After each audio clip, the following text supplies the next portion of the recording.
Muy buenas tardes, gracias por estar acompañando otro evento más del Departamento de Ciencias Sociales de la Facultad de Derecho de la Universidad de Buenos Aires y otro de nuestros ya clásicos eventos de poesía y derecho.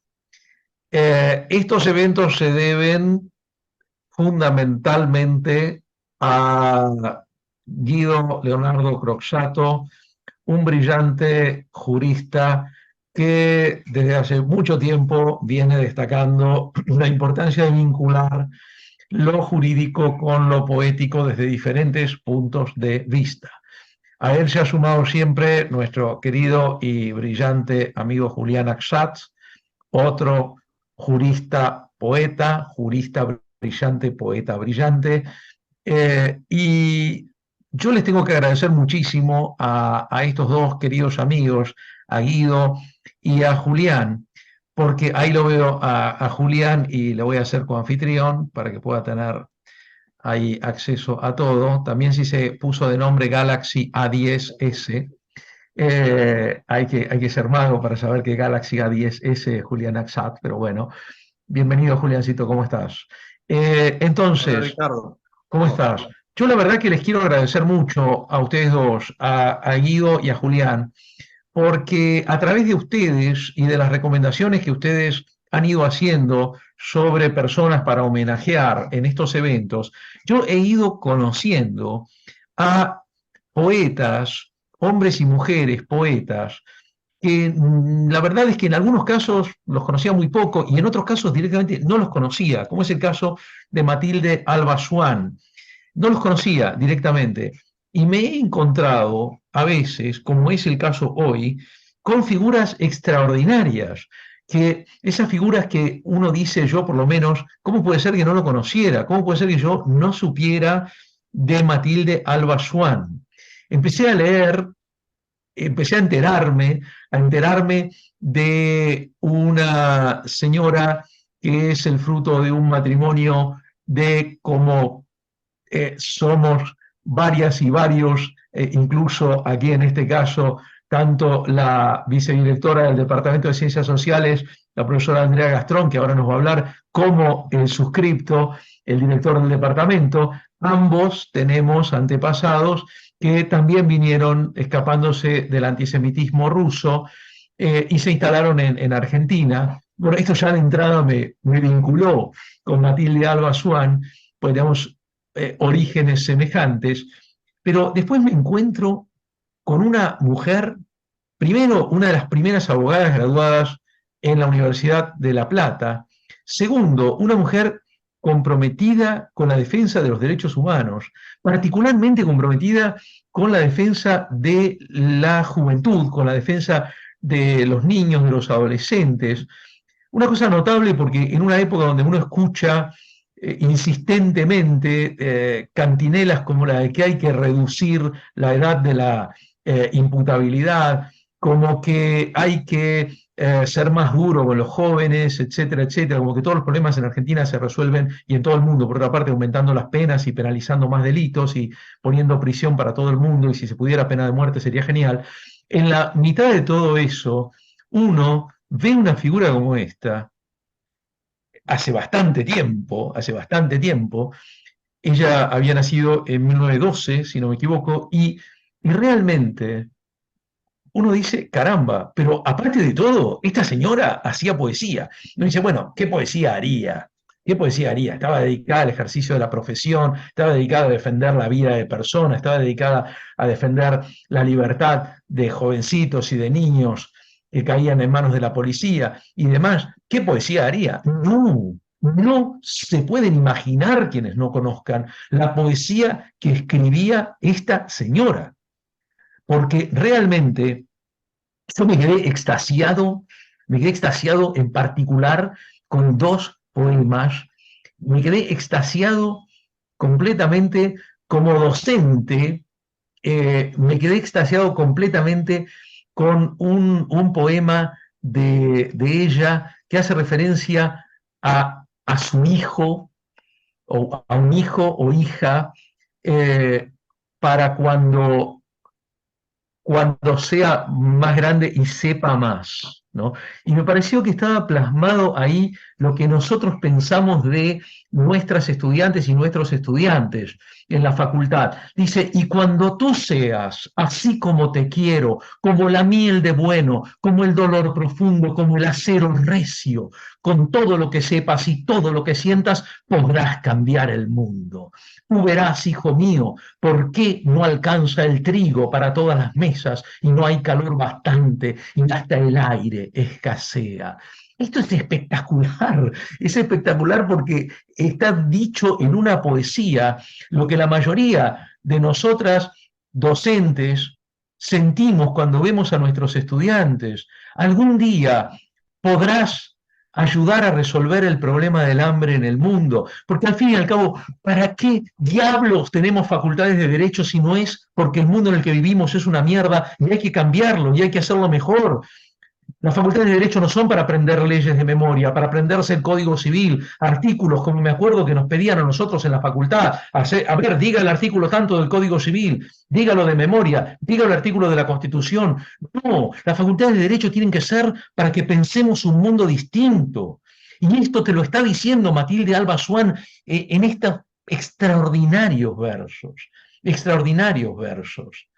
Realmente yo les agradezco tanto, Guido y Julián, por este regalo que nos hacen, en mi caso particular, de hacerme conocer a personas extraordinarias. Y hoy también les agradezco además porque a través de ustedes tenemos un elenco de participantes que, sumados al elenco estable que integramos Guido, Julián, Andrea Gastrón y yo normalmente, hoy tenemos a Marcela Bárbaro y tenemos a Virginia Kramer. Y Virginia Kramer tiene una particularidad porque resulta que el apellido del marido de Matilde Alba Swan era Kramer.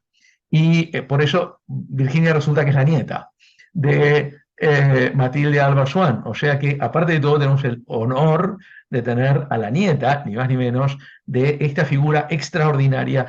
Mira, yo no sé, Guido, Julián, Andrea, yo no sé, casi, yo le decía a Andrea, leyendo la vida de Matilde Alba Swan, yo casi pienso que le tendríamos que poner el nombre de ella al ciclo, prácticamente, porque creo que no he visto ningún otro autor o autora hasta ahora que encarne tan bien la idea que nosotros queremos transmitir. La verdad, no lo he visto. O sea, creo que tiene la cara del ciclo Matilde Alba Swan.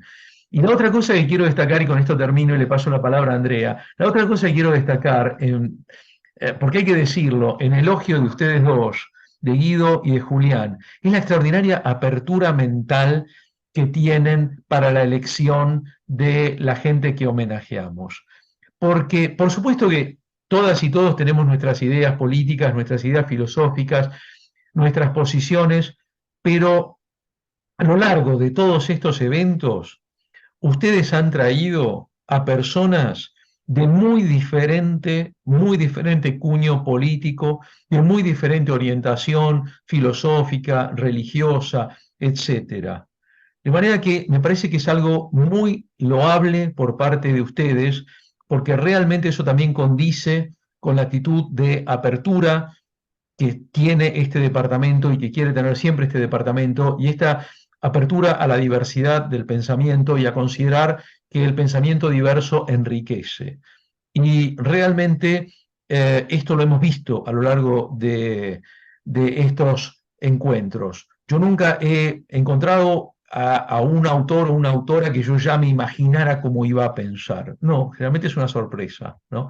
Realmente es una sorpresa. Así que quería realmente hoy felicitarles de todo corazón en este que me imagino que va a ser el último evento de Poesía y Derecho de este año y donde ya nos empezaremos a preparar luego para el próximo.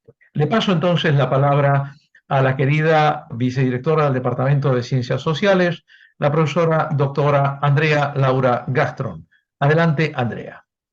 Bueno, ¿qué tal? Muchísimas gracias.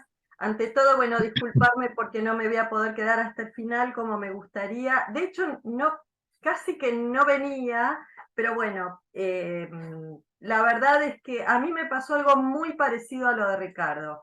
O sea, yo me enamoré tanto de ella por muchas razones y seguramente porque, salvando obviamente las distancias, es una persona con la cual inmediatamente me sentí identificada y a la que realmente me gustaría parecerme cuando sea grande, ¿no?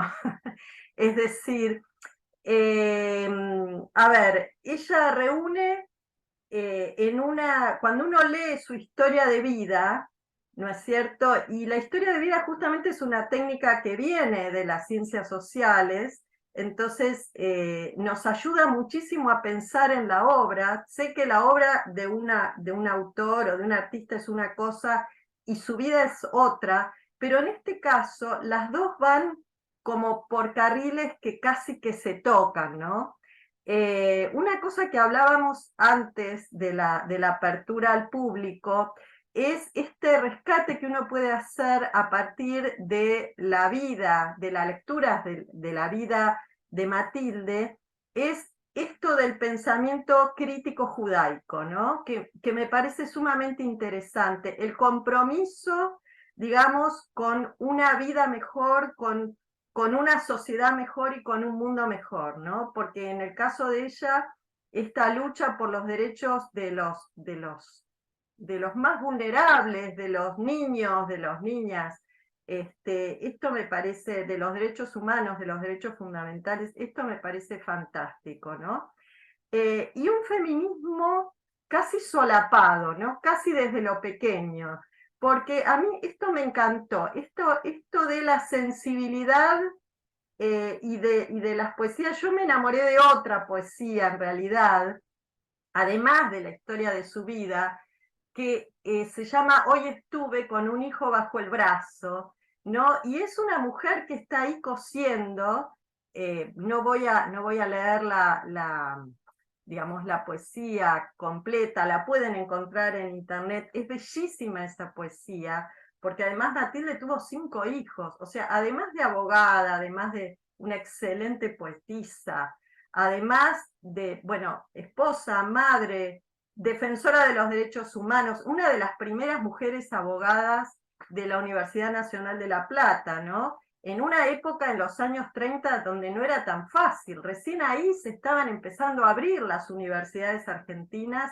a las mujeres. O sea que esto no debe haber sido nada fácil. Recién las mujeres entran en las universidades a partir, por lo menos en la Argentina, a partir de la crisis del año 30, de la crisis económica. Ahí se vio la necesidad, ¿no es cierto?, de que, bueno, las mujeres también teníamos que salir a trabajar. Entonces, ella fue una de las primeras, ¿no? Y no es casual, obviamente, cuando uno lee la historia de su vida, no es casual que haya estudiado Derecho, ¿no? Entonces, ella como que encarna ese ideal. O sea que estoy totalmente de acuerdo con lo que dijiste. Me quedé fascinada con toda esta historia, con una poesía que además fue admirada por Borges. No estamos hablando de cualquier persona, ¿no? Así que, bueno, yo les dejo la palabra a ustedes y muy feliz, Guido y Julián, de haberme encontrado con semejante escritora, con semejante poetisa y con semejante abogada y jurista. Así que, bueno, nada más, muchísimas gracias. Muchísimas gracias, querida Andrea. A ver si es, a mí me impresionó una poesía, la de El hijo que no quieres, ¿no? La que se llama El hijo que no quieres. Y no puedo evitarlo. Perdón, Julián, perdón, Guido, pero no puedo evitarlo. Hace unos pocos días, una persona asombrosa, ¿no?, que ahora va a ser diputada de la Nación, propuso en un programa de televisión un proyecto de ley extraordinario, el proyecto de rechazo de la paternidad, ¿no? O sea, en un, verdaderamente en lo que podría considerarse un vale todo, o sea, decimos cualquier cosa, porque total se puede, porque estamos en la televisión y podemos decir lo que sea, propuso simpáticamente un proyecto de ley para que los hombres pudieran rechazar la paternidad, ¿no? Y no pude evitar, cuando leí esta poesía, no pude evitar pensar lo que le hubiera respondido Matilde Alba Swan a semejante disparate, ¿no? De esta señora que ahora va a ser diputada de la Nación, señora, señorita, no sé, que ahora va a ser diputada de la Nación, y el final de esta poesía dice, y en tanto tú reniegas de tu rama, se dibujan tu boca y tus pupilas en la arcilla caliente de mi entraña. No me pidas ni exijas ni me mandes, tú quieres que no sea, pero es tarde. Es espectacular lo que le hubiera respondido Matilde Alba Swan a esta señora cuyo mayor mérito es disfrazarse de super niña y otras cosas por el estilo. eh, Decir, o sea, ¿cómo puede una abogada que ha dedicado su vida a defender a los niños, a los jóvenes y demás, que ha tenido 5 hijos, que ha vivido la profesión de la abogacía, cómo puede responderle a través de una poesía a lo largo de décadas, o sea, décadas antes, cómo se puede responder a la sandez de decir, vamos a hacer un proyecto de ley para que los hombres puedan rechazar la paternidad? Es decir, a ver, yo ese hijo que tú tienes no lo quiero, así que problema tuyo. Entonces, ahí le responde, no me pidas ni exijas ni me mandes, tú quieres que no sea, pero es tarde. Es espectacular, es espectacular. Guido, te paso la palabra. Adelante, por favor. Gracias, Ricardo, gracias, Andrea. Bueno, gracias, Virginia, por estar en este encuentro. Yo voy a ser brevísimo. Hoy le decía a Marcela hace un rato que siempre, últimamente, me ocupo y me centro en dar el marco teórico de este ciclo y luego Julián se ocupa de puntualizar por qué se van escogiendo determinadas figuras con las cuales siempre estamos de acuerdo. Y en realidad las vamos porque Ricardo nos decía a nosotros, pero también el mérito indirectamente es de él, porque como te digo, cada vez que nos encontramos, el que me dijo pará con la literatura alemana y empecemos a buscar autoras de América Latina fuiste vos, y el que propuso alternar un autor varón y una autora mujer también fuiste vos, con lo cual es una mezcla del criterio que hemos traído los tres, diría, o los cuatro. Lo mío es justamente este cruce, casi te diría en términos filosóficos, epistemológicos, entre la poesía y el derecho, y sobre esto me voy a volver a detener porque es como una reflexión medio dispersa, pero que voy haciendo cada vez que nos encontramos en vivo y en directo, escuchándote y escuchándonos entre todos, como preludio a escucharla a Virginia, a Julián y a Marcela. Me gustó que dijiste eh, que mi insistencia tiene que ver con el cruce entre la poesía y el derecho, porque eso es literal, es decir, entre lo jurídico y lo poético, dijiste vos, y yo querría volver sobre eso, porque a mí ni siquiera me interesa tanto la literatura, me interesa sobre todo, ante todo, la poesía. Y creo que eso no es una exageración, y creo que tiene un significado hasta etimológico, digamos. Lo hemos dicho cuando vino, ¿te acordás? Cuando homenajeamos a Paco Urondo hace varios años ya, de hecho yo vivía en Alemania en ese momento, con Julián ahí en un aula en el tercer piso, y después con Ángela escribimos una contratapa en página 12 que se llama No hagan bardo, ¿no? Que es lo que le decía la dictadura a la juventud. Y si vos desglosás etimológicamente, bardo es poesía, es decirle a la gente que no haga poesía, que no haga lío, que no salga a la calle, que no tengan palabra. Y del otro lado, como vos dijiste muy bien recién, se disfrazan de cualquier pavada, dicen cualquier barbaridad, parece que vale todo el cualquierismo, como dice Beatriz Arlo, que me parece que está bien. Ella lo decía respecto a alguna vicepresidenta de hace tiempo, pero creo que hoy se vuelve a aplicar esto. Se puede decir cualquier cosa, pero te subiría la apuesta. No solo que vale todo, sino que diciendo cualquier cosa parece que sumás puntos para llegar al poder. Es decir, esto ahora está quedando grabado, pero yo estoy con un amigo que está acá a mi lado, que es de Perú, y nos conocimos en Arequipa hace un par de meses cuando fuimos con Zaffaroni a dar una charla. Fuimos de Lima, después terminamos en Arequipa, nos dieron un reconocimiento académico y él se acerca y me regala un libro que tengo acá en la biblioteca sobre poesía arequipeña, una antología de poesía arequipeña, súper interesante. Y nosotros nos quedábamos pensando en esto que decías vos respecto de la poesía, lo latinoamericano, y cómo esto está vinculado también a la defensa de la memoria, la verdad y la justicia, al rescate de los cuerpos desaparecidos, al combate del negacionismo, que eso también tiene que ver con esta gente que vos estás mencionando, y para mí tiene que ver directamente con la presencia de Julián en este ciclo, más allá de su poesía y más allá de su defensa del derecho, o porque significa él con el cuerpo todo eso junto. Él es un testimonio vivo de todo esto que estamos diciendo.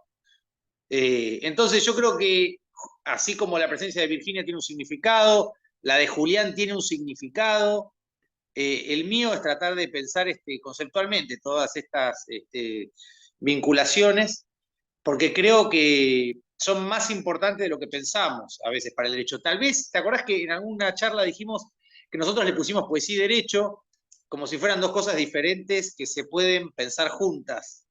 Pero en realidad, si uno se remontara mucho en la filosofía, vería que en realidad no estamos diciendo nada nuevo, lo estamos recuperando en realidad, porque la poesía se alejó demasiado del derecho, se alejó tanto que el derecho fue perdiendo un poco el camino.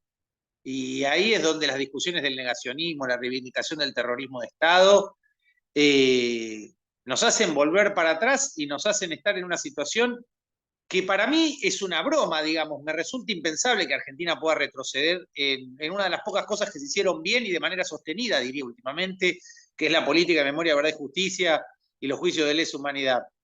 Pero cuando uno escucha reivindicaciones directas en un debate presidencial de las palabras de Macera, bueno, ya no queda mucho más para decir respecto del retroceso. Yo le escribí en Página 2 en una nota que se llama Alfonsín en la Biela, que justamente estaba estudiando un examen de Derecho hace 1000 años y pasa el féretro de Alfonsín rumbo al cementerio de Recoleta y escucha una mesa de al lado que alguien dice estos lo quieren porque era un zurdo como ellos. Yo me quedé, era un pendejo, digo, ¿esta gente de qué está hablando? ¿Quiénes son?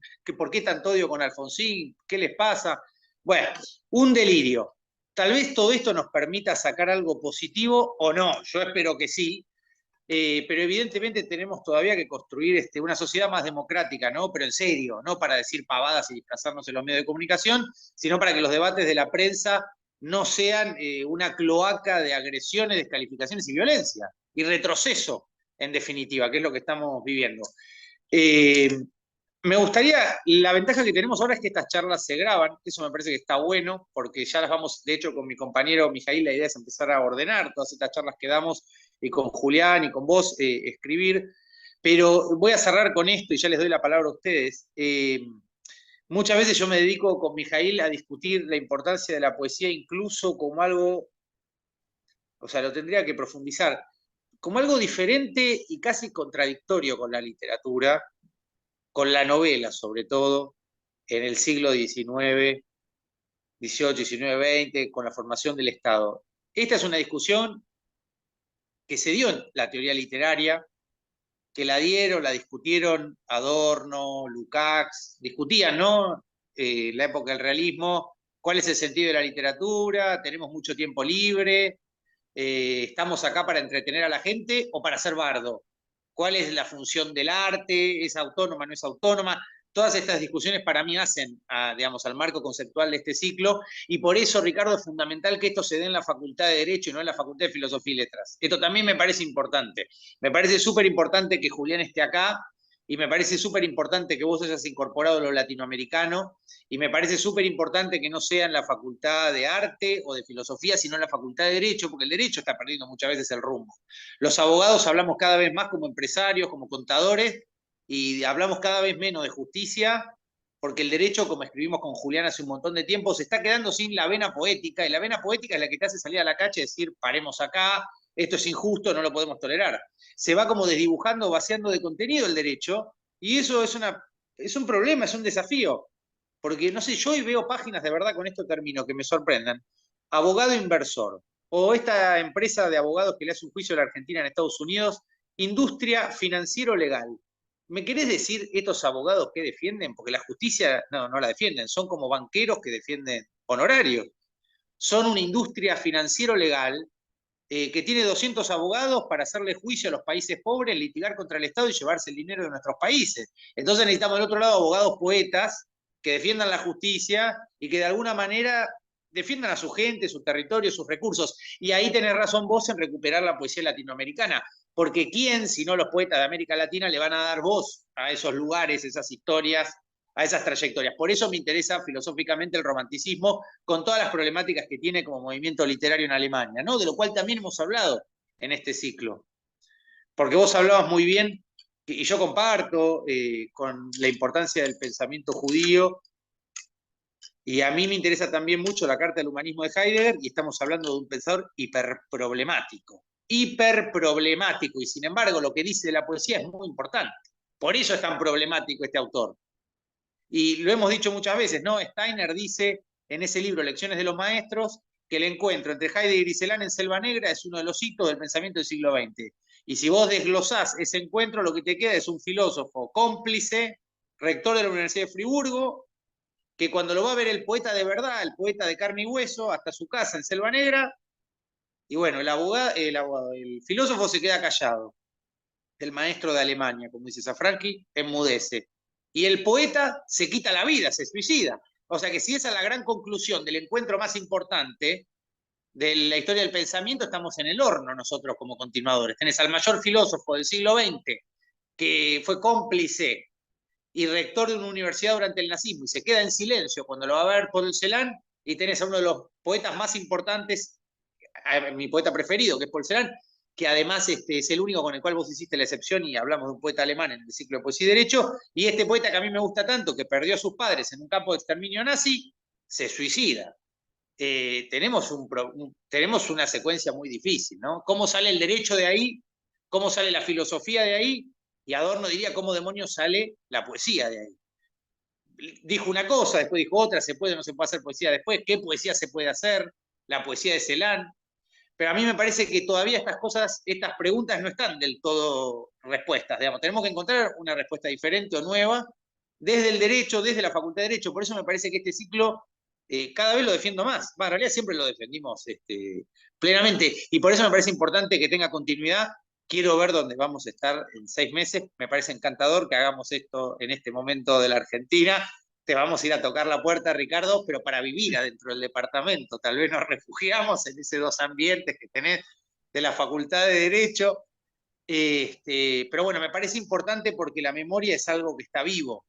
Y bueno, y con eso simplemente agradecerte otra vez a todas, sobre todo a Marcela y a Virginia, que no habían estado nunca en este ciclo. Y bueno, y mantengamos la continuidad, porque yo creo que vamos precisando o sacándole punta al lápiz cada vez que nos encontramos, y vamos precisando el discurso. Así que bueno, de mi parte solo eso, y querés que yo le ceda la palabra a Virginia o a Déjame Marcela. decir una sola Sí, cosa. claro. En realidad dos. Una es que cuando viste pasar el féretro de Alfonsín, Sí. nosotros con Esther íbamos caminando al lado, Ah, mira. porque acompañamos todo el cortejo fúnebre de Alfonsín caminando prácticamente al lado del féretro y llorando, Claro. en algunos momentos llorando y en otros conteniendo Sí, el sí, llanto, lógico. ¿no? Realmente yo creo que nunca dejaremos de agradecer a ese hombre que inició el juicio a las juntas, que le devolvió a la Argentina la autoestima y el autorrespeto en aquel Está bueno. momento. Y la verdad es que escuchar que se lo denigra, escuchar que se lo rebaja y demás, la verdad es que duele muy fuerte. Una vergüenza. Duele muy fuerte, sobre todo cuando sabes que personas que así piensan tienen alta posibilidad de llegar a la presidencia de la Vos lo República. dijiste muy bien recién, Ricardo. Yo porque no me lo puedo tomar en serio, muchas veces pienso que es una comedia y que en algún momento nos vamos a despertar y todo esto pasa, pero estos personajes que son impresentables son los diputados del próximo Congreso de la Nación. Da Sí, vergüenza ajena. la verdad es que sí, o sea, la verdad es que sí. Y la otra cosa que quería decirte es que, bueno, ahí estás con un amigo de Arequipa. Arequipa Sí, era la tierra de mi hermano del alma, un intelectual y jurista extraordinario del Perú, Carlitos Ramos Núñez. Arequipa era su tierra, él adoraba Arequipa, siempre hablaba de Arequipa. dice que es del Tribunal Constitucional acá, mi amigo. Era porque falleció desgraciadamente muy prematuramente, a los 61 años, ahora hace poco. Yo lo extraño porque lo adoraba. Teníamos una relación ahí hay unos aplausos por parte de Tania Mota de Oliveira, la doctora Tania Mota de Oliveira, que fue alumna de él también. Y la verdad es que él siempre destacaba el carácter extraordinario como producción literaria de Arequipa, la llamada Atenas de los Andes. Entonces, yo lo que propongo es que vayamos buscando algún hombre o mujer poeta de Arequipa para que le hagamos el homenaje en los próximos encuentros. Eso puede ser, puede tener un alcance mayor al que vos estás previendo, digamos, que hagamos algo vinculado a Perú nosotros en este momento tan particular, se ríe acá mi amigo de Perú, puede hacer que nuestro ciclo trascienda un alcance desconocido hasta el momento, digamos. Yo creo que sí, creo que es una buena idea. Creo que tenemos que elegir. La verdad es que me voto absolutamente a favor Es como que de... seguimos subiendo en Sí, esta sí. escalera que Sí, estamos sí, sí, no, armando. absolutamente, absolutamente. De hecho, nos está faltando, ¿no? Perú, y creo que entonces ya podrías, a través de ese libro que te han obsequiado de poesía arequipeña, podrías, junto con Julián, escoger al próximo o la próxima, o siguiente, porque creo que el próximo ya estaba, homenajeado y homenajeada de este ciclo. Esa era Por la supuesto. única otra cosa que quería decirte y te paso la palabra para que la presentes entonces a Marcela, creo, ¿no? Sería Dale, ahora. gracias, gracias. Adelante. Bueno, gracias, Ricardo. Bueno, Marcela es poeta, ahora está haciendo, yo leí unos poemas el otro día de ella que me gustaron mucho, por eso le propuse que participara del ciclo, me gustaría que lo leyera el poema y que contara además su vinculación, porque ahora está haciendo un taller de vitró, si no me equivoco, y toda la conexión que tiene, digamos, el derrotero personal con la poesía y con cada cosa que uno hace, sinceramente, podemos decir. Me pareció que venía perfecto que ella integrara este ciclo, siempre siguiendo además tu consejo, ¿no? Que es expandir, es sorprendente todo lo poético que hay a medida que uno se detiene a mirarlo, ¿no? Y eso me pasó con Marcela. Así que bueno, ahí te cedo, Marce, la palabra. Tiene libros escritos sobre cine, bueno, nada, ese sería largo, pero me parece que lo importante es que es poeta ella también, me parece que ese es el más alto honor.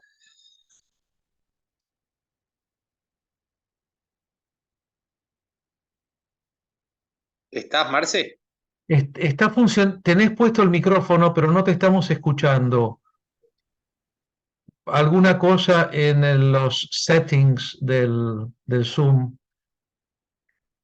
Porque estás con micrófono, pero no te estamos escuchando. No te preocupes, Marce, mientras yo hablo, mientras vos lo resolvés. De Perú se me ocurre mucha gente que puede participar. Hay unos penalistas de Arequipa, nosotros estuvimos con Zafa hace unos meses ahí. Hermosa ciudad. Vos sabés que este chico que tengo acá a mi lado se me acerca y me dice, me gustaría cooperar con ustedes, qué interesante lo que dicen de la poesía y el derecho. Y yo le digo, estaba hecho pelota con Zaffaroni, había balazos, cerrado el aeropuerto, estaba con Constantino, toda una bataola total y absoluta. Y le digo a él, bueno, si querés darme una mano, ¿por qué no desgrabar lo que hicimos de poesía si te interesa? Me levanto la mañana siguiente y el pibe se quedó sin dormir y me entrega No, todo. Y no, dije, esta es la impresionante, clase de persona que hace falta. impresionante, De hecho, lo tengo acá a la impresionante. derecha, está acá, Mijail. Yo lo veo acá a través de otra pantalla. Sí, Marcela, ¿has sí. podido solucionarlo? No, no se te escucha. Yo me fijaría, por las dudas, en los settings del Zoom. Hay una especie de engranaje en el cuadro de diálogo de apertura del Zoom. Aparece una especie de engranaje arriba, a la derecha, abajo de donde está tu fotografía o lo que tengas, hay como una especie de florcita que dice configuración. Si uno le pone Mirá el... toda la experiencia que tenés, Ricardo, en esto, ¿eh? Cómo se nota que has recorrido. Es Mirá toda un la precisión. rato. Yo no tengo ni idea dónde está qué cosa. No, es que uno ha tenido que, yo me paso el día con esto. Claro. Ahí abriendo en configuración, y si no, de una manera más sencilla, abajo, donde está el microfonito, de tu equipo hay una flechita al lado del micrófono a la derecha. Apretando esa flecha aparece configuración de audio. Apretá configuración de audio y fíjate que donde dice micrófono, el micrófono esté puesto al máximo. Un escritor importante podría ser Arguedas. Realmente es un gran escritor peruano, Yo estoy a lo que indigenista. ustedes digan. Estoy a lo que Lo ustedes cría- digan. la familia medio que lo abandonó, lo criaron los indios y por eso él se puso a defender a rajatabla. A ver, Es un veamos escritor. cómo la podemos ayudar acá a Marcela. Marce, ¿lo Eh, encontrás? ¿Te fijaste en el micrófono ahí? Llegaste hasta ahí y lo tenés al máximo el micrófono. Y si te conectás con el celular, ¿no? Este es Y el tal vez celular. podría ser si te conectaras con el Desconectate y celular. conectate con el teléfono y chao, yo hago eso. No, y sin desconectarse, directamente puede conectarse 2 veces. Puede aparecer doble, no hay ningún Sí. problema. Bueno, entonces vos vas a ser como ese abogado sueco que refugiaba gente en la embajada en Chile durante la dictadura, vos podés refugiar gente en el departamento de Mira, sociales. te soy sincero, Guido, el otro día se lo dije a gente, yo estaba dando clase en Chile la semana pasada y se lo Ah, dije a mira, mis estuve alumnos. ayer. Yo estuve dando clase por Zoom hoy, pero físicamente la semana pasada, y les decía a mis alumnos, les digo, miren, por favor, me dicen, no, pero si ganan, no, miren, por favor, no quiero hablar de Ni, esto. O sea, ni hablemos. no quiero ni pensarlo, no quiero ni pensarlo. No quiero ni pensarlo. Cuando terminaron las elecciones primarias, yo estaba en Chile dando clases y me llamaron de la Universidad Autónoma de México, de la radio de la Universidad Nacional Autónoma de México, para pedirme si podía dar un reportaje explicando, digamos, entre comillas, las elecciones. Y me negué. Le dije, no, me dice, pero ¿cómo, profesor? Si usted siempre nos está a disposición y todo. Digo, no, es que discúlpeme, pero yo no puedo explicar lo que no entiendo. Digo, discúlpeme, pero no puedo explicar lo que no entiendo. Yo el resultado de las elecciones estas primarias no lo entiendo. Yo no le puedo explicar a usted, porque yo no puedo explicarle a usted una cosa que no entiendo. ¿Qué quiere que le diga? Que me ponga frente a la radio y le diga, no le puedo responder porque no entiendo nada. Me dice, no, está bien. Yo no entiendo. O sea, hay cosas que uno puede entender y que uno puede querer explicar. Hay cosas en las cuales uno siente que si uno quiere explicar algo va a decir necesariamente una estupidez. Y ya bastantes estupideces uno dice sin quererlo para colmo decir una estupidez queriendo, ¿no? Yo, la verdad, prefiero ni pensarlo, eh, porque la verdad sí creo que puede ser algo muy peligroso. Creo que puede ser ¿Vos de algo muy... verdad creés? Porque yo siempre pienso que esto es como una comedia, no me lo tomo en serio. Bueno, hubo tantas comedias en la historia de la humanidad que terminaron con desastres que querés que te diga. Sí, sí, sí, tal cual. Si el tema va a ser una comedia, qué sé yo. A ver, No, Marcela, ahora. Hola. ¿No? Hola, maravilla, Marcela. ahí está, ahí ¿Sí? se te escucha. Ahí Ahí se se te te escucha. escucha perfecto. Mejor. Bueno, Fantástico, Marce. Adelante, tuya es la bueno, palabra. nada, les agradezco la invitación, a Guido por tenerme en cuenta, a Julián por esta poeta increíble que hemos redescubierto y reivindicado en un contexto más que necesario para leerla y conocerla.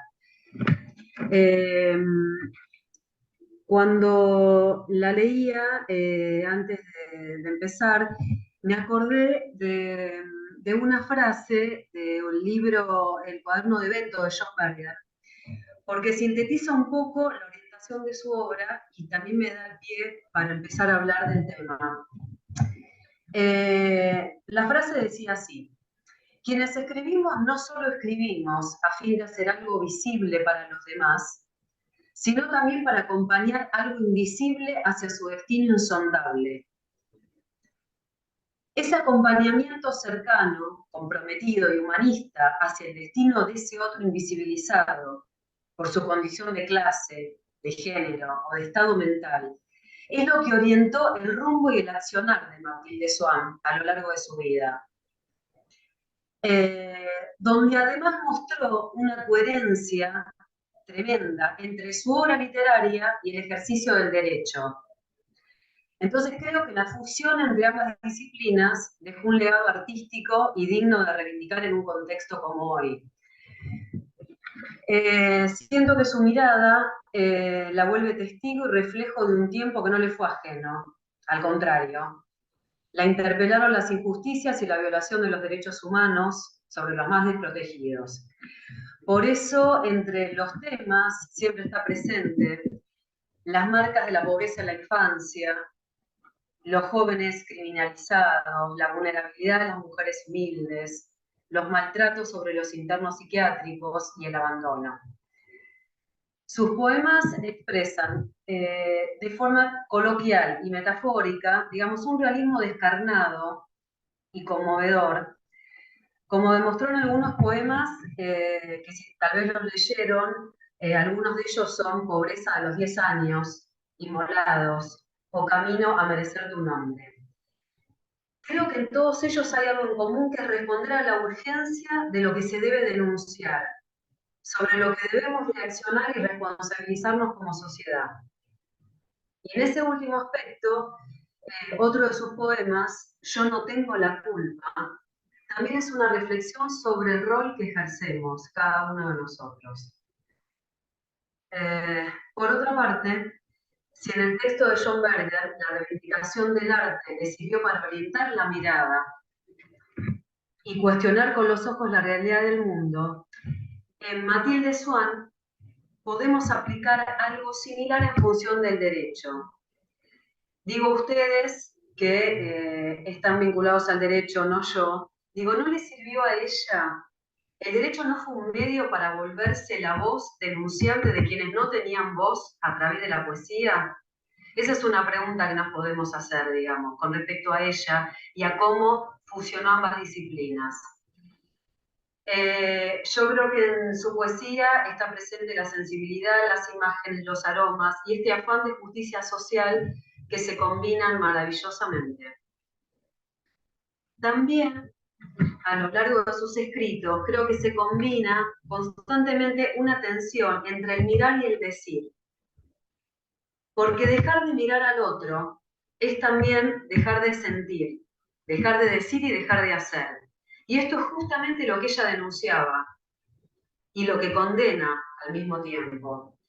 Entonces, al ser una gran observadora de la realidad, el uso de la palabra le permite pensar al otro y reflejarlo de tal manera que el lector no puede dejar de estar ajeno, de no conmoverse. Swann tiene la capacidad de visibilizar el dolor, el desamparo, la frustración y el desconsuelo de estar solos en el mundo. Ella logra captar eso, como pocas, y me parece que volver a leerla en la actualidad que atravesamos, tan difícil, tan en crisis, tan preelectoral, invita a reflexionar sobre el modelo de sociedad que deseamos tener, sobre si elegimos seguir mirando a otros o abandonarlos a su suerte. Creo que, bueno, todo eso nos invita a pensar a Mathilde Swann y tal vez terminaría leyendo un poema de ella, ¿puede ser? Yo no tengo la culpa, ¿sí? Yo no tengo yo no tengo la culpa de amar la tenaz la sombra de las cosas que fueron y sentir la impaciencia del misterio que ronda y vibrar la certeza de la luz que fulgura. Yo no tengo la culpa de quedarme conmigo en la hora del brindis, del laurel, de la espiga, en refugio de infancia, en retorno de escuela, en regreso a la tierna canción de adormecida. Yo no tengo la culpa de sumarme a la noche, de soltarme en los techos en congoja de lluvia, de morir de vergüenza con aquel que se humilla, de quemarme en la fiebre mortal de los enfermos, de dolerme en las hojas pisoteadas de otoño, de gemir en las ramas, de bramar con el viento. Yo no tengo la culpa de ser una partícula del cuerpo de la pena, del coraje del sueño, del amor por la eterna tristeza de los hombres. Solo tengo la culpa de resumir en mis versos el dolor que resuman, esas cosas amargas que remuerdan y acusan. De eso sí tengo la culpa. Muchísimas gracias, Marcela. Nada. Muchísimas gracias. Una vez más, creo que aparece otra temática que hemos tratado en varios de nuestros encuentros, el trabajar las intersecciones con la poesía, siendo la poesía un particular vehículo de expresión de los sentimientos, de los estados de ánimo, mueve la cuestión de por qué y en qué mala hora hemos pretendido erradicar de las facultades de derecho los sentimientos, el dolor, la alegría, la tristeza. ¿Cómo podemos hablar de dramas humanos terribles como son muchísimos de los que hacen la sustancia de nuestras materias, sin hablar del dolor, sin hablar de la tristeza, sin hablar del sufrimiento? Quizás el mismo día que erradicamos, el mismo horrible día en que erradicamos de nuestras facultades, movidos quizás por ese positivismo no exageradamente bien entendido, erradicamos la visión del dolor, de los sentimientos, erradicamos a la poesía el mismo día. Es muy posible. Querido Julián, te paso la palabra para que la presentes a Virginia y para que luego nos hables para cerrar este encuentro. Adelante, Julián. Muchas gracias, Ricardo. ¿Se escucha bien? Perfectísimamente. Buenísimo. Bueno, un placer, como siempre, estar aquí en estos encuentros, Ricardo, escucharte. Me quedo contento de que te haya impactado así, Matilde. Yo sabía que te iba a gustar, que era un tesoro a descubrir. Le agradezco a Andrea, la verdad a Marcela, recién y a Guido, como siempre, el apoyo por seguir descubriendo a poetisas, poetas. Y la verdad que también uno aprende mucho en el andar. Matilde, bueno, yo soy platense, ustedes lo saben. Matilde ha sido durante mucho tiempo una obsesión mía, no solamente por la poesía platense, que brevemente lo diré, que está muy influenciada por el sonetismo y por el modernismo de Rubén Darío. Ustedes saben que la construcción de la ciudad de La Plata también fue pensada como un gran soneto, y la historia de los sonetistas platenses, digo, ustedes saben que en el Colegio Nacional de La Plata, Pedro Enrique Sureña fue profesor durante muchísimos años y fue uno de los mayores intérpretes de Rubén Darío, y que trajo aquí al Río de la Plata, en parte de su exilio, el análisis de la poesía que se estaba construyendo. Digo, en ese sentido, Borges, cada vez que visitaba la ciudad de La Plata, lo hacía para visitar a su amigo Francisco López Merino, que es considerado uno de los sonetistas que se suicidó. López Merino, ustedes saben, en el Jockey Club de La Plata, con solo 21 años, allá por 1917, y que fue gran amigo de Borges, y en el que Borges consideraba que la escuela platense de los sonetistas estaban imbuidos por esa idea del soneto perfecto y demás, que también había enmarcado el gran Almafuerte aquí en esta ciudad de La Plata. De alguna manera, Matilde es hija de esa corriente de sonetistas, es hija desde el punto de vista poética, de un formalismo para pensar la poesía que va a embarcar, y de ahí también ese diálogo con Borges en sus primeros libros. Pero yo quiero hablar de Virginia, porque Virginia es la nieta de Matilde, y para mí haberme encontrado con Virginia Kramer durante el transcurso de mi profesión como abogado, ustedes saben que Virginia la voy a presentar, además de ser la nieta de esta gran poeta de Matilde Valdajuan, Virginia es criminóloga, es médica legista, y ha trabajado muchos años en la Procuración General de la Provincia de Buenos Aires como médica legista, ha actuado en numerosos casos reconocidos donde ha estado en duda, digamos, se han puesto en duda y ha habido crímenes de Estado, y ella ha sido como perito oficial y también de parte un saber muy importante para descubrir estos crímenes. En ese sentido, Virginia es deudora de la historia de su abuela, en su profesión, en su compromiso. Quizás Virginia no escriba poesía, no sé, eso no se lo podremos preguntar, pero toda su familia, digo, la familia Kramer, es una familia muy comprometida con los valores de la humanidad, con los derechos humanos, y ese ha sido también el legado tanto, supongo, de Samuel Kramer como también el legado de Matilde Mielowski, a Matilde Alba Schwab, que hoy sus nietos, su nieta Virginia encarna de algún modo. Yo era defensor de menores en la ciudad de La Plata y obviamente el legado de Matilde lo recibía porque ella también fue defensora de la infancia en la ciudad de La Plata y yo me encontré en mi trabajo con mucho de su legado. Pero quisiera invitarla a Virginia a que nos cuente de su abuela y obviamente darle una bienvenida porque ella es el legado de ella y es la que puede contar quién era su abuela y cómo siente ese legado también. Hola Virginia. Bueno, hola a todos, todas, todes. Gracias por la invitación y gracias por el homenaje a Matilde. Matilde que para mí, para nosotros, es mamá, ¿sí? Es muy interesante escuchar los análisis que se hacen sobre ella.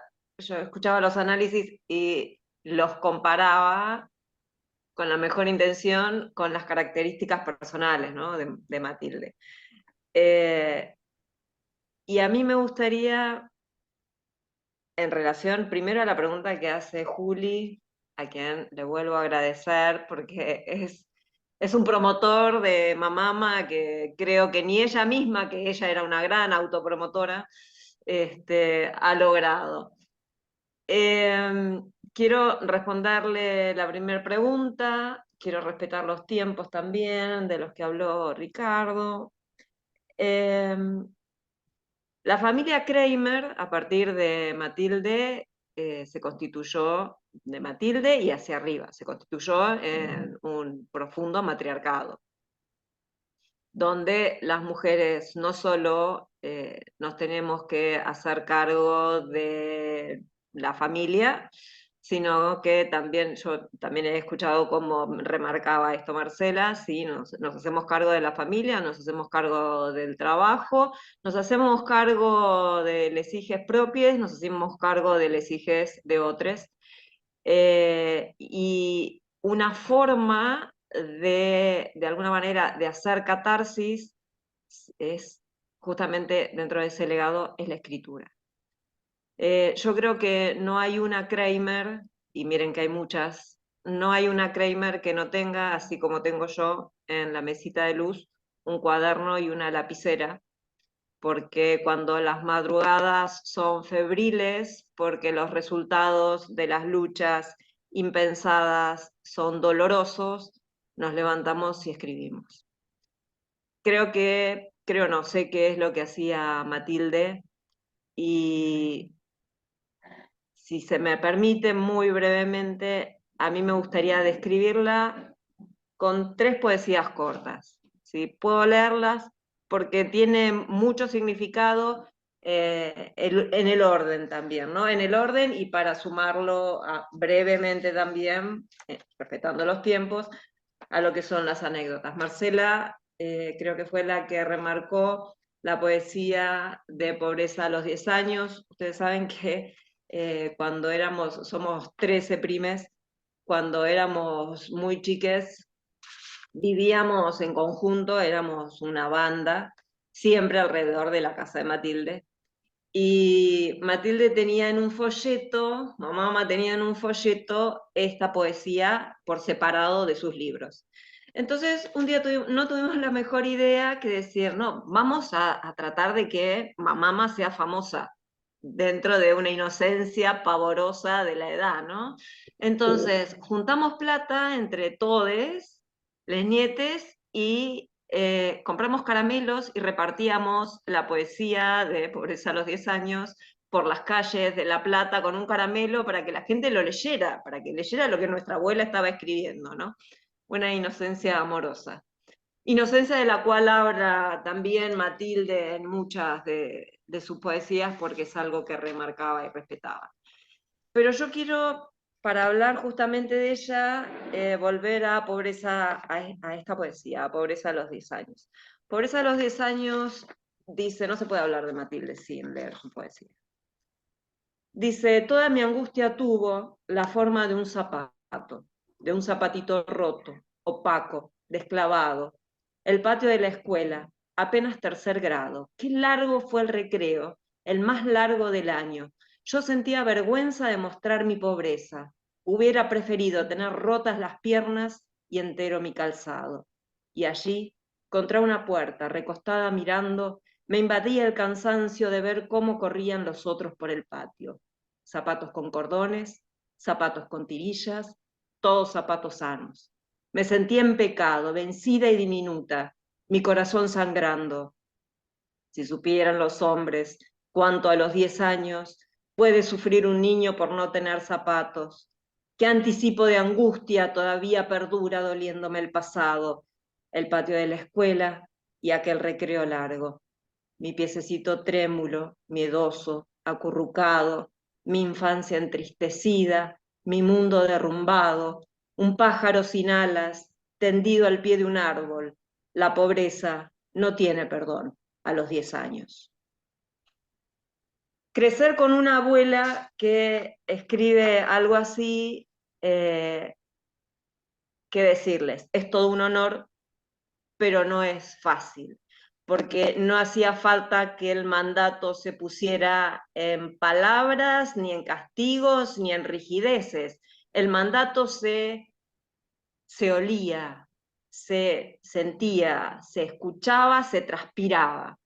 No había otra alternativa que no fuera entender que si mamá había vivido esa situación con dignidad y lo había podido transmitir y se dedicaba a luchar para que otras niñas no sufrieran lo mismo desde una pobreza absoluta, una pobreza que además tenía humildad, pero que era una pobreza absoluta, donde partían una naranja en 5 pedazos para tener postre con sus hermanos, no voy a decir hermanes porque me cagaría a pedos si me escuchara hablando con lenguaje inclusivo, y sería muy divertido pelearnos porque nos peleábamos un montón.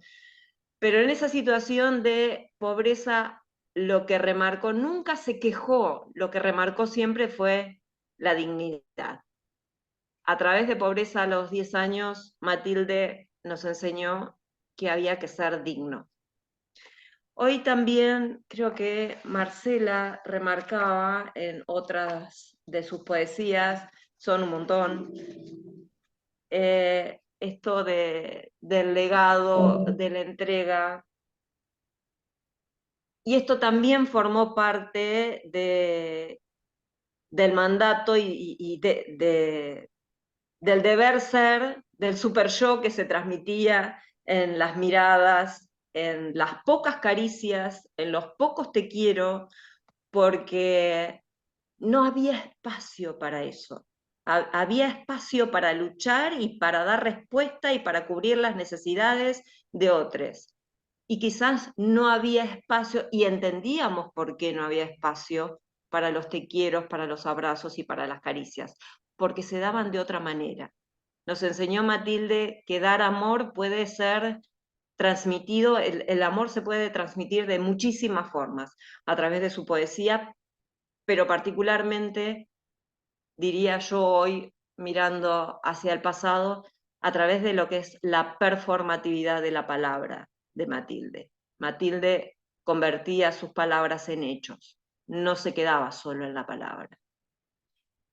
Matilde escribe un poema también muy breve que se llama Maestro, que dice: Maestro, también esto muy relacionado con el maternar, ¿no? Y la dificultad que a Matilde y a cualquiera de las Kramer nos implica maternar.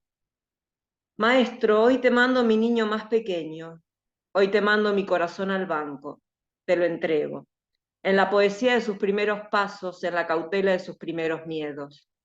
Asombro en ala para que tú le enseñes el rostro de las letras y el milagro de luz de la palabra. Libertad. Quiero que sea su primera leyenda en el cuaderno. Parecerá al comienzo un garabato, él habrá de saber embellecerla. Después, quiero que aprenda a pronunciar al hombre y a escribirlo.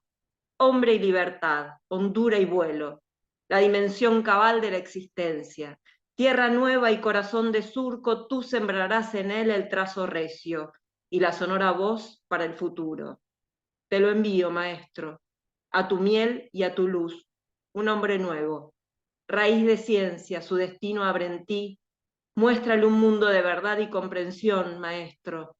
La semilla de amor prende tan fácil en la estación temprana de los juegos. Matilde nos enseñó que la libertad era otro valor inalienable. Teníamos que aprender a ser libres y teníamos que aprender a defender la libertad de los otros. Finalmente,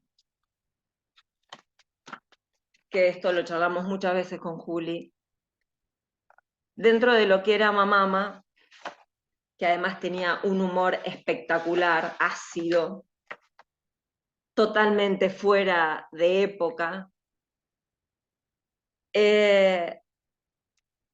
una anécdota que ya Juli ha contado en varias oportunidades en otros espacios, es cuando llama por teléfono, teníamos todavía los teléfonos de disco, de baquelita, y mamá llega de uno de los institutos de menores y cercano a la madrugada llama por teléfono al juez Osafrain y le dice: doctor, vengo del instituto de menores y los vidrios están rotos y los chicos tienen frío.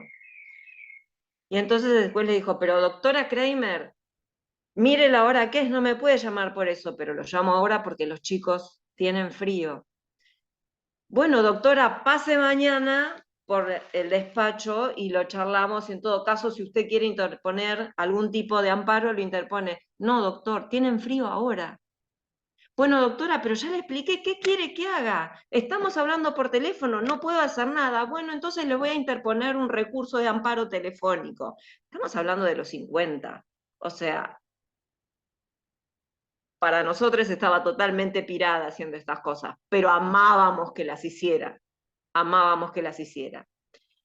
Y tanto le insistió que el juez le dijo: bueno, mire, doctora, pase mañana y lo resolvemos.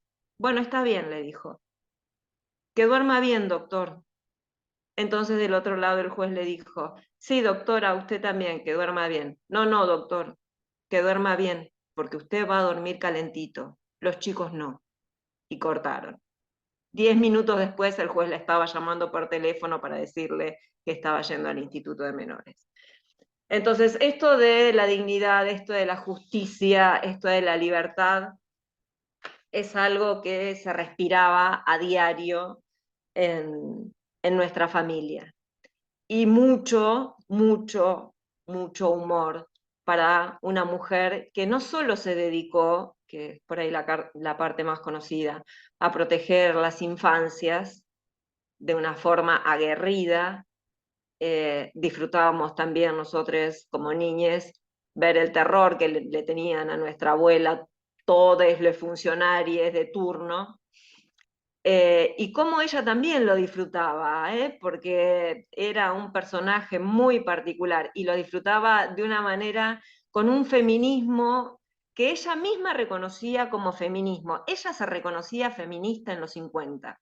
O sea, no digo, dentro de la historia del feminismo no tenemos que esperar a las anglosajonas de los 60, de los 70. Ella en los 50 ya se autopercibía feminista y luchaba desde ese lugar.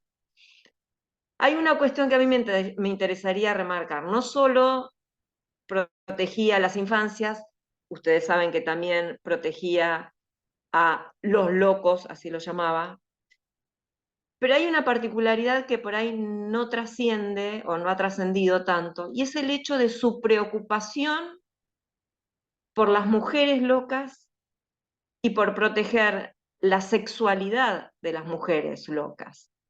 Y ha interpuesto numerosos amparos para que las mujeres pudieran mantener relaciones sexuales de manera protegida dentro de Melchor Romero. O sea, era una mujer que estaba fuera de época, ¿no? Quizás hubiera estado más ubicada en el presente, o quizás ha sido una mujer atemporal.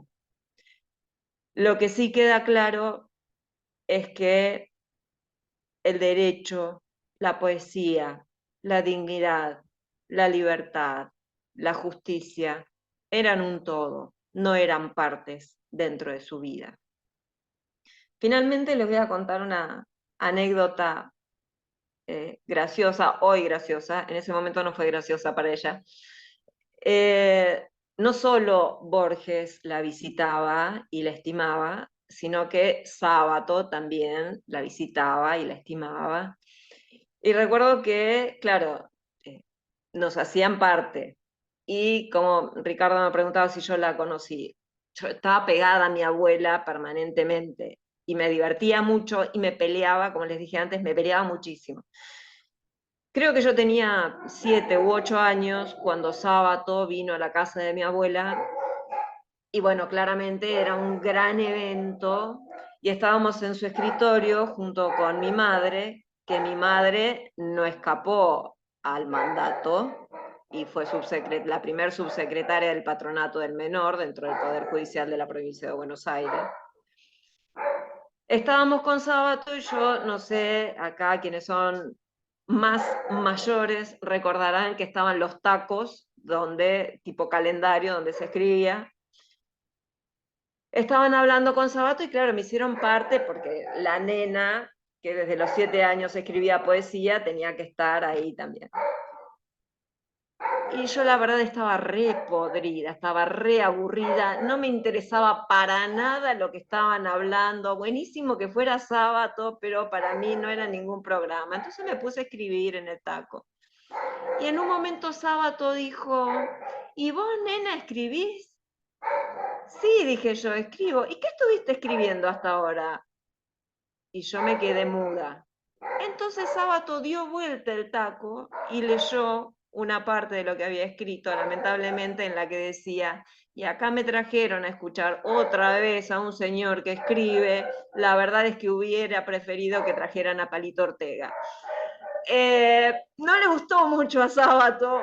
Mi abuela y mi mamá casi me desheredan en ese momento, pero después se divirtieron mucho. Fue una anécdota muy graciosa dentro de la familia. Insisto entonces en esto, puede parecer casi prosaica desde las descripciones que ustedes hacen, pero Matilde era un ser humano espectacular, fascinante, deslumbrante en todo sentido, no solo su mente era deslumbrante, su sensibilidad era deslumbrante, sino que como mujer era deslumbrante cada vez que llegaba a tribunales, salían de las oficinas o los pasillos para verla pasar y ella con su feminismo en esa época le decía, cuando le decían Matilde, qué buena moza que vino hoy a tribunales, le decía, por supuesto, vengo a sacar sentencia. O sea, tenía una seguridad como mujer que muchas hoy creo que esperaríamos tener. Bueno, no quiero tomar más tiempo, era solo tratar de contar la versión desde el otro lado de lo que era Mamama y de lo que sigue siendo Mamama, insisto, para nosotros resulta absolutamente atemporal y ese mandato se ha transmitido y se sigue transmitiendo de generación en generación. No es la ley de vientres, es la ley de las Kramer, pero particularmente de las Kramer, quienes seguimos llevando adelante como podemos, tratando de hacerle honor su misma bandera. Muchísimas gracias, Virginia. Muchísimas gracias. Te quiero hacer una pregunta, por favor. ¿Hay alguna biografía escrita y algún trabajo biográfico escrito sobre tu abuela? Sí, hay un trabajo que no me quiero equivocar, lo tengo arriba en la biblioteca, que creo que es de Raquel Sajón de Cuello, no estoy muy segura, pero sí hay una suerte de biografía de ella. Porque yo estuve buscando algún libro sobre ella y no encontré artículos en general bastante pobres. No, y con esto que vos estás contando, más todo lo demás que se ha hablado hoy, más lo que uno puede espigar en internet, realmente me parece que es una persona que está esperando un trabajo biográfico importante, ¿no? Quizás sea algo que te corresponde, ¿no? Por derecho, digamos.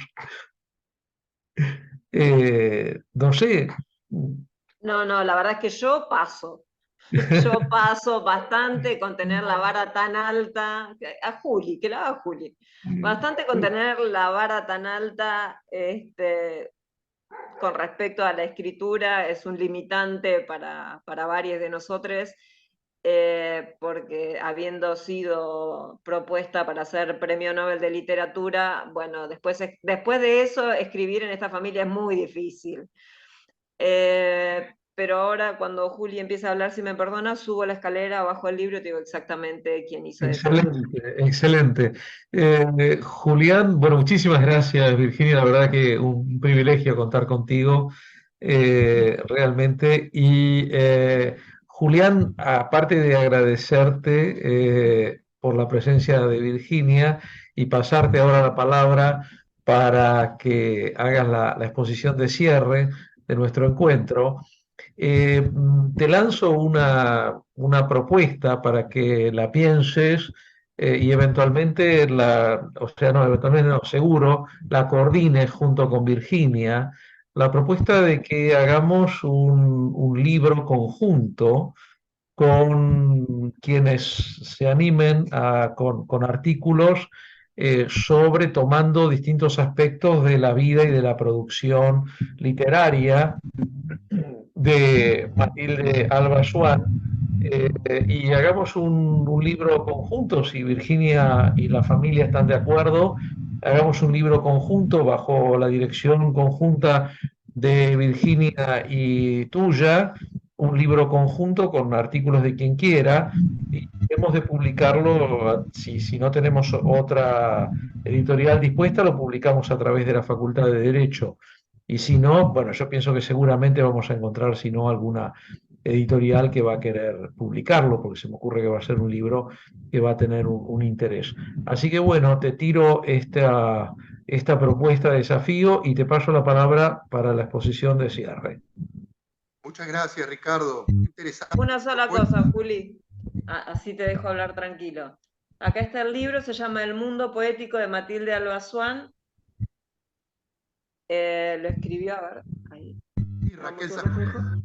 Lo escribió Raquel Sajón de Cuello, y la bellísima ilustración de la tapa la hizo mi tía Ingrid Kramer, que me gusta recordarlo hoy porque falleció hace muy pocos días y era otra excelente escritora dentro de las Kramer para tener en cuenta. Así que está acá, hay pocos ejemplares, pero puedo prestar el libro con el compromiso de que vuelva. Muchísimas gracias. Igual sigue sin ser una biografía, por lo que me doy cuenta, pero, o sea, está ahí esperando la biografía. Parece que Julián sí la va a hacer, pero mientras tanto lancé esta propuesta porque yo sé a quién se la estoy lanzando. Entonces yo sé que si le tiro esta propuesta a Julián, y me parece que a Virginia también, es una semilla lanzada sobre tierra fértil. Adelante, Julián. Muchas gracias, Ricardo. Por supuesto, asumo tu oferta, tu propuesta, muy interesante, desde ya un desafío. Te agradezco mucho. Nunca la había escuchado a Virginia hablar así de su abuela. Me emociona mucho. De vez en cuando la he llamado para completar algún artículo, alguna idea. Se podría pensar en la construcción de una biografía de Matilde Alba Swan. ¿Existe de algún modo un proyecto de biografía y una biografía que escribió su hijo Ricardo, que publicó creo en España y que es, aunque ustedes no lo crean, es una biografía en 3 tomos, que se consigue en Mercado Libre, pero es una biografía íntima de su hijo, que quizás desde el punto de vista tiene que ver mucho con haber reconstruido su propia mirada sobre su madre. Yo no he podido leer el libro, estoy siempre tratando o en tentativas de conseguirlo. Así que existe de algún modo una mirada del hijo sobre la madre.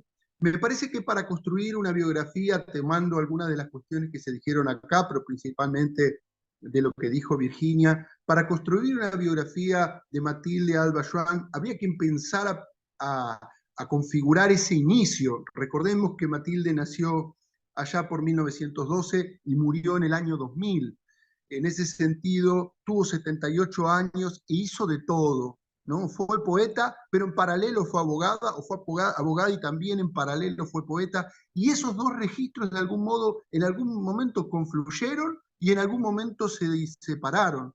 Ella trabajó ambos registros, que incluso, como muy bien contó Virginia, la poeta aparecía cuando el derecho se entraba en un límite y había que cantarle la justa al juez, y de algún modo, como contó en ese llamado telefónico entre Matilde y el juez, aparecía la poeta en el momento más oportuno, ¿no? En el sentido de la ruptura, la provocación, de la performatividad de la palabra, como bien dijo Virginia recién.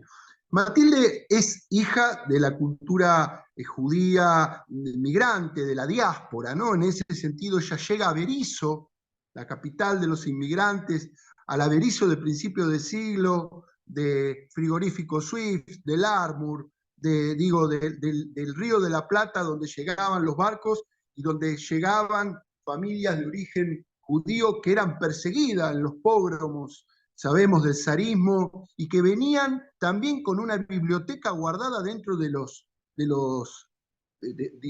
esas grandes maletas que traían, y en esas maletas venía también el yiddish, ¿no? Porque ellos hablaban el yiddish. Matilda a sus hijos les hablaba el yiddish, y ella hablaba el yiddish con sus padres. Es una yiddish mom, en eso. Mamá es también hija de esa cultura donde está lo universal, ¿no? Está Tolstoy, está Dostoyevsky, está Marcel Proust, y la decisión de ella, cuando cumple cuando cumple 30 años, de cambiar su nombre, pasar de ser Matilde Kramer a pasar a inventarse el nombre de Matilde Alba Joan, y elige el libro de Marcel Proust, su primer tomo, En busca del tiempo perdido, por los caminos de Swann. Swann es Proust, y Proust es uno de los libros que viaja. De algún modo es parte de esa cultura que ella, de alguna manera, se siente deudora, ¿no? En ese sentido, la literatura europea, ¿no? Proust, y la elección de ese apellido, Swann, es la elección de un destino literario, ¿no? Ya no solamente ella es una abogada, sino también es la construcción de un personaje autoinventado, ¿no? Ella es Matilde Alba Joan en la literatura, y como abogada es la doctora Kramer, ¿no? Acá hay un desdoblamiento muy interesante en esa propuesta de biografía que pensamos, ese origen de la cultura judía de la diáspora, que implica un lenguaje, que implica una mirada de lo universal, de lo ecuménico, pero también la decisión de construir una identidad que no solamente sea el nombre que los padres le dieron, sino que la literatura le pudiera dar la posibilidad de una identidad literaria, ¿no? La poeta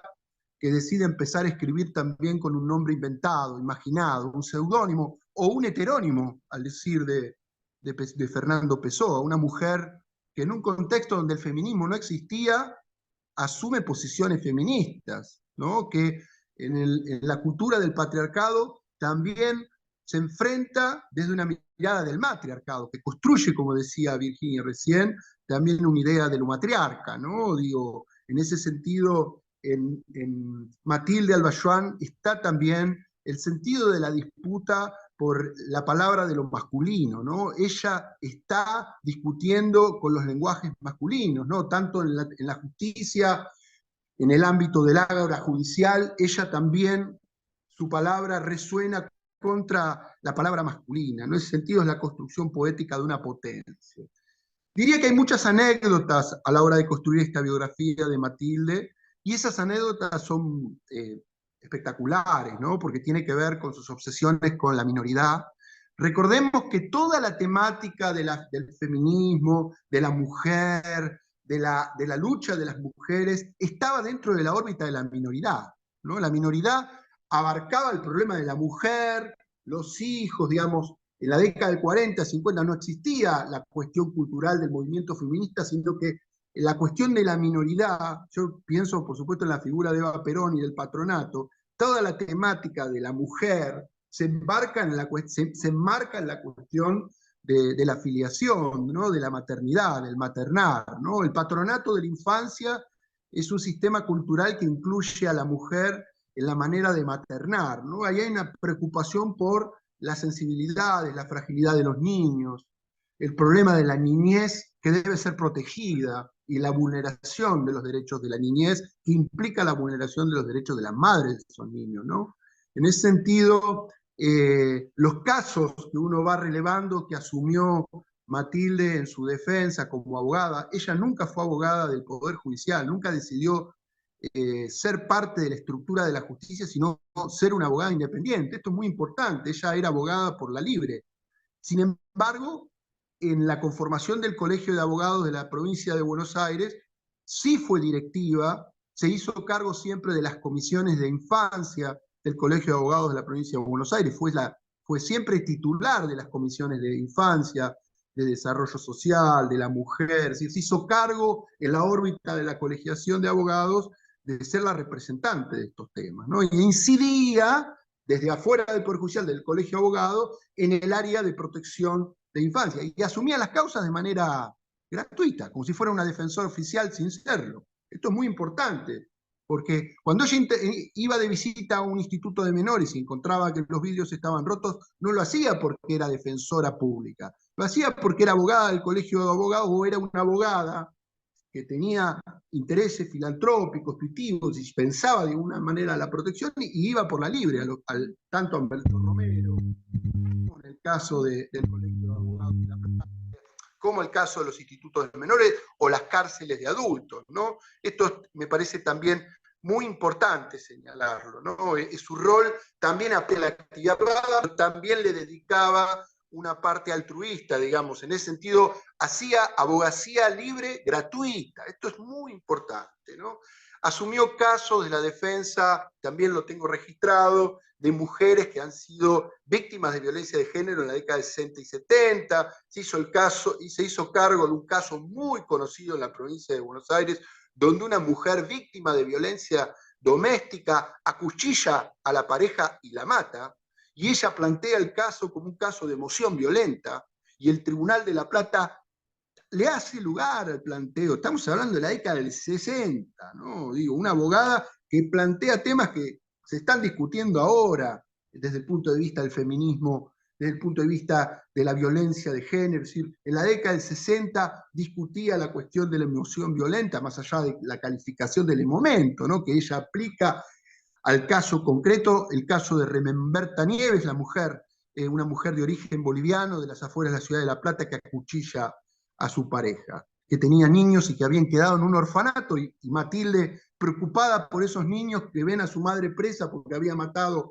al padre, se involucra y termina defendiendo a la mujer para proteger esos niños, ¿no? El caso ha sido muy importante, los diarios de la provincia de Buenos Aires en la década del 60 lo relevaron, pero la abogada que se hizo cargo de eso fue Matilde, ¿no? Y sus libros de poesía también dan cuenta de esas preocupaciones en paralelo, ¿no? Hasta acá hay muchas anécdotas. Matilde entrando, como dijo recién Virginia, hay algunos estudios sobre cómo Matilde entraba, Melchor Romero presentaba los habeas corpus y su preocupación por las mujeres en estado grave, digamos, la cuestión de la locura, digamos, en el encierro de la década del 60, es una discusión también a la Foucault, ¿no? La institución total, vigilar y castigar, el movimiento antipsiquiátrico que se estaba dando en Francia y que de alguna manera se empieza a recibir acá de la mano de la Facultad de Psicología, en la ciudad de La Plata, donde empiezan a aparecer corrientes antipsiquiátricas que plantean la necesidad de entrar a Melchor Romero, hacer visitas y empezar a romper la idea del encierro de la locura, ¿no? Esto que nosotros leemos hoy en día y nos parece, bueno, digamos, acá, digo, pensando en Pichon Rivière, digo, pensando en movimientos locales, ¿no? que hicieron ellos, o si fueron receptores. Matilde llevó a cabo la idea de empezar a patear Melchor Romero, que es el borda de la provincia de Buenos Aires, ¿no? Y empezar a abrir, ¿no? La apertura de del encierro, de la locura, ¿no? Esto me parece, su trabajo en ese sentido es impecable, y el CIA se puede encontrar algunos taquigráficos de sus visitas y los habeas corpus que interpuso para romper con la lógica del encierro, y los jueces que hacían lugar a esas presentaciones, ¿no? Y por último, las cuestiones literarias. A mí me parece muy interesante su amistad con Aurora Venturini, porque Aurora Venturini, que fue descubierta por Página 12 a fines de la década del 90, al ganar ese premio Las Primas, que la llevó de alguna manera a ser conocida, en realidad era su mejor amiga, ¿no? Digamos, Matilde y Aurora eran íntimas amigas desde la década en realidad fueron juntas al Liceo Víctor Mercante. Creo que Matilde era más grande que Aurora. Fueron compañeras, pero digamos, en distintos años. Una egresó primero. Aurora siempre se dedicó a la literatura, no fue abogada, pero en el ámbito literario de la ciudad de La Plata, ambas compartieron la SADE, ¿no? La Sociedad Argentina de Escritores de la provincia de Buenos Aires, de La Plata, y en los círculos literarios siempre caminaron juntas, de alguna manera, estos círculos, ¿no? El episodio del año 92 es genial. Digamos, en ese momento la Argentina había propuesto como candidato al premio Nobel del país a Adolfo Bioy Casares, que lógicamente era el candidato que había consenso desde el punto de vista del campo literario, periodístico, para proyectar. Digo, Borges nunca había ganado, nunca se le dio el premio Nobel, por un montón de razones que sabemos, principalmente por sus vínculos con la derecha o con la dictadura de Pinochet. Hay muchas especulaciones al respecto. Y en la década del 90 ya Adolfo Bioy Casares estaba viejito, pero lúcido, muy lúcido. Muchos creían que si no se le había dado a Borges el Nobel, era lógico que se lo dieran a Bioy Casares digamos, por lógica sucedánea, ¿no? Y en algún momento alguien se adelantó y planteó en el año 92, ese alguien fue la SADE, de que el premio Nobel no había que dárselo a Bioy Casares, sino que había que dárselo a Matilde Alba Joan. Esto causó un revuelo tremendo. Si uno busca en las redes va a encontrar que de golpe nadie sabía quién era Matilde Alba Joan, obviamente sí en La Plata, pero el diario La Nación, Clarín, empezaron a publicar notas de que de golpe a una poeta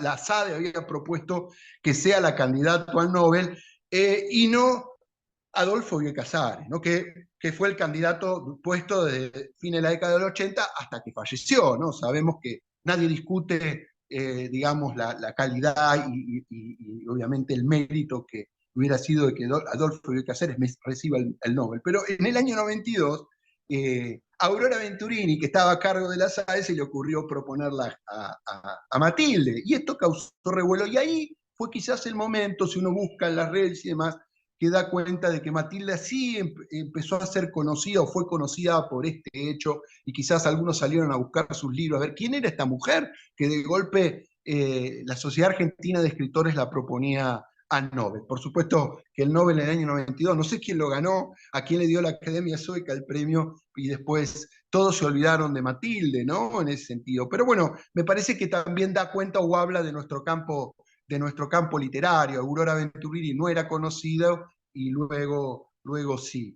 Aurora Venturini, que falleció hace unos pocos años, escribió un libro sobre las amigas, donde retrata, es una novela que escribe Aurora ya en la última etapa de su vida, y uno de sus personajes es Matilde, ¿no? Y de alguna manera inventa un personaje de ficción montado sobre la figura de Matilde Alba Joan. Es muy interesante lo que hace Aurora con su amiga, reconvirtiéndola en personaje de una de sus novelas, ¿no? Esta comunidad o esta vinculación o hermandad también entre Matilde y Aurora, ¿no? Muy platense también en la lógica de la literatura y de la historia de la literatura de La Plata. No me quiero extender sin mostrar y contar que a Matilde habría que investigarla, o en este libro hipotético que nos plantea Ricardo, a Matilde que habría que investigarla en toda su trayectoria como abogada activista, vamos a decirlo así, en la defensa de los derechos humanos de los más vulnerables o vulnerados, y por otro lado, hacer una investigación profunda, como lo hizo Raquel Sajón de Cuello en ese libro que nos acaba de mostrar Virginia, que es un libro que sí se consigue, por supuesto a través de Mercado Libre, que es un estudio profundo sobre la poesía de Matilde. y sobre el sonetismo de Matilde, y sobre eso que venía comentando al principio, sobre cómo influye en Matilde el modernismo, y sobre todo Rubén Darío, y las corrientes masculinas de la poesía sonetista, que ella las transforma desde la voz femenina. Por supuesto que está Alfonsín Storni, muy fuerte, de algún modo influenciando a Matilde, pero Matilde se desmarca de Alfonsín Storni, eso lo cuenta Sajón de Cuello, y encuentra una voz propia que tiene que ver con la cultura de la diáspora judía, las raíces a las cuales todo el tiempo está buceando y trae al presente en sus fantasmas Matilde. Por eso yo digo que en esa biografía hay que investigar las dos cuestiones, toda la trayectoria literaria, sus decisiones, sus elecciones literarias y todos sus libros de poesía y sus libros de ensayo, porque hay un libro de ensayo muy interesante en el cual ella escribe un manifiesto para el derecho de la poesía, que podría ser un manifiesto para este movimiento de poesía y derecho. Este ensayo, que ahora voy a leer unos párrafos, es un artículo que se llama, que está titulado, fue publicado en el Colegio de Abogados de La Plata, en la revista del Colegio de Abogados de La Plata, y que está incluido en su ensayo Con los libros bajo el brazo, en el año 78, se llama La poesía del derecho. Aquí ella quiso confluir ambos registros, el saber jurídico y el saber poético, y escribió un manifiesto para abogados poetas. Con esto voy a cerrar. Es muy breve, ¿no? Es largo lo que ella escribe, porque acá sí pone, mezcla los dos temas, y voy a leer algunos breves párrafos. Dice así, dice Matilde: los abogados, ella asume una voz masculina también, ¿no? Esto me parece fuerte, esto lo dijo Virginia, que la hubiera retado por hablar como habla ella, usando de algún modo el lenguaje inclusivo, ¿no? A ella no sé si le hubiera gustado, sin duda, habría que ver, ¿no? Eso, pero bueno. Los abogados solemos ser poetas, dice Matilde, simplemente porque a la hora de elegir la carrera, apenas y más allá de la adolescencia, suponemos que el bien decir puede decidir el resultado de una causa. Nunca pensamos, al optar por la abogacía, que su ejercicio pudiera consistir en acusar. Se nos viene haciendo carne la idea de que el valor justicia solo habrá de lograrse defendiendo, y defendiendo por excelencia la libertad. Penetramos en la abogacía por el camino esencialmente emocional. Vamos al derecho con todas nuestras apetencias juveniles, vislumbrando una madre sola, un niño abandonado, un anciano desprotegido, un pueblo sojuzgado, un mundo amenazado de destrucción, y quien, que no sea poeta, porque el poeta se nace, no siente en la sangre y en sus huesos el llamado del corazón por todas estas pequeñas y grandes causas que hacen la existencia humana y la existencia de los abogados. Entonces, uno frente a las puertas de la universidad opta por la abogacía y encuentra la poesía en lo que de fundamental ostenta cada una de esas disciplinas. No voy a seguir, lo dejo picando. Es un manifiesto para abogados poetas, que viene justo para estos encuentros y para darle manifiesto también a este movimiento que yo ya llamo poesía y derecho. Y cierro con esto. Cuando Matilde tenía 70 años, esto me lo cuenta Ingrid, su hija, que acaba de fallecer, como bien dijo Vir. Ingrid, yo hablé con ella hace 2 meses para escribir una notilla por ahí, y Ingrid me contó una pequeña anécdota muy interesante que la pinta entera a Matilde. En el año 1982, cuando se desata la guerra de Malvinas, Matilde venía colaborando con el diario El Día de La Plata, que es el diario más conocido, el diario de la ciudad, con su dueño, Raúl Kreiserwood. Venía ayudándolo desde el punto de vista jurídico, porque el diario venía teniendo algunos problemas económicos en plena dictadura, ¿no? Y el estudio de Matilde, el estudio Kramer, empezó a colaborar para ayudarlo al dueño del diario para salir de esta cesación de pagos en la que estaba. Pero le dijo a Kreiserwood: mira, yo te voy a ayudar, pero yo te voy a pedir un favor. Yo me quiero ir a las islas, a la guerra, me voy a ir de corresponsal de guerra, 70 años. Kreiserwood la miró diciendo: ¿vos te vas a ir? Sí, mandame de corresponsal de guerra. Y así fue. Ella fue la corresponsal de guerra del diario El Día de la Ciudad de La Plata, y todas las notas que están, obviamente se fue con todos los periodistas a las islas, 70 años. Fue la corresponsal del diario El Día, sus notas sobre los partes de guerra de Malvinas que escribió Matilde, hoy están en la hemeroteca del diario El Día. Yo los quiero recuperar y me gustaría también escribir algo, ya estoy con algunos excombatientes hablando sobre este tema, y publicar estas notas o estos partes de guerra que publicó desde las Islas Malvinas Matilde. La imagen que tenía Ingrid de su mamá es que no podía creer que le plantease que con 70 años iba a la guerra. Ingrid la acompañó hasta Ezeiza y la vieron subirse al avión e irse a Malvinas. Y esa es la imagen que Ingrid recordaba de su mamá a los 70 años, subiéndose como corresponsal de guerra a Malvinas para escribir la historia de lo que fue la guerra día a día, ¿no? Me parece una anécdota que la pinta también, esa valentía donde se une también una identidad, se une el derecho y también la poesía frente a un hecho como lo que fue Malvinas, ¿no? Muchísimas gracias. Muchísimas gracias, querido Julián. Muchísimas gracias. Quedan muchas cosas ahí hacia el futuro, muchos proyectos, muchas propuestas.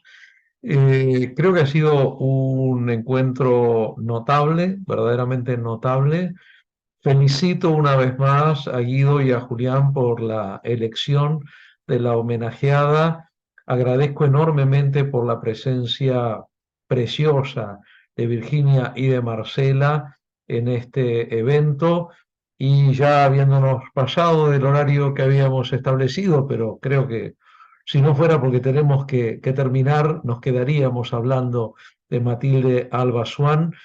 Les agradezco a todas las personas que han estado desde varios países. Tenemos gente que ha estado desde Brasil, desde Colombia, desde Ecuador, desde Perú.